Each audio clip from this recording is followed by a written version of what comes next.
Quand nous considérons le Nouveau Testament, nous pouvons dire que l'incarnation, la naissance du Seigneur Jésus dans ce monde, fut un nouveau mouvement de Dieu, comme lors des diverses périodes de l'Ancien Testament. C'était une bien grande avancée dans le programme divin, qui fut présidé par la gloire divine. Gloire à Dieu dans les lieux très hauts. Luc 2, 14. Il eut donc encore la gloire au début de ce nouveau et puissant mouvement de Dieu, parce que la finalité de cette incarnation devait être glorieuse. Il est venu pour le rétablissement de la gloire de Dieu sur cette terre. C'est aussi l'objet de nombreux cantiques. Ensuite, nous serons d'accord pour dire que le jour de la Pentecôte fut un autre grand pas en avant dans le déroulement du plan de Dieu. Dieu progresse, et c'est là encore une marque évidente de ce progrès de Dieu à travers les âges.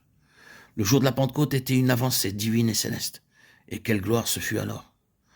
Jean nous dit très clairement que la venue du Saint-Esprit fut sur la base de Jésus glorifié.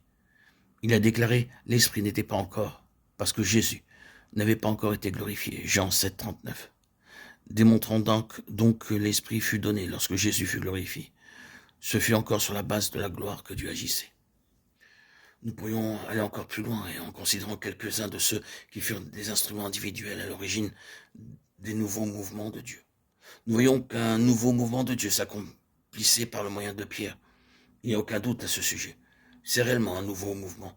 Quoique Paul fût l'apôtre pour les non-juifs, nous devons nous rappeler que Pierre ouvrait la porte de la nouvelle dispensation, à la fois pour les juifs et pour les non-juifs à Jérusalem et à Césarée.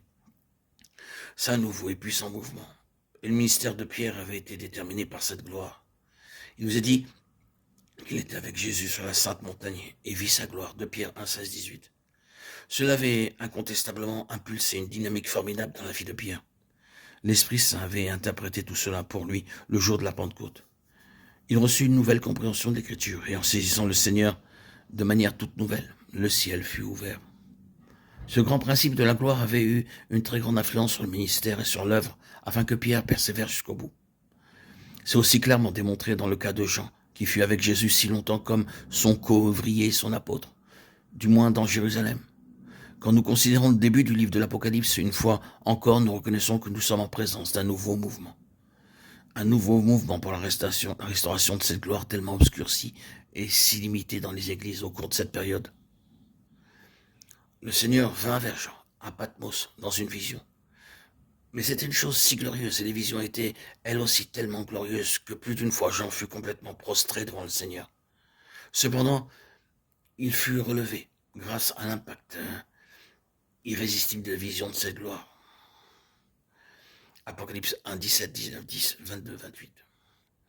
Et que pourrions-nous dire à l'égard de Paul, ce merveilleux ministère, si riche et si glorieux était né le jour où il vit la gloire sur la route de Damas.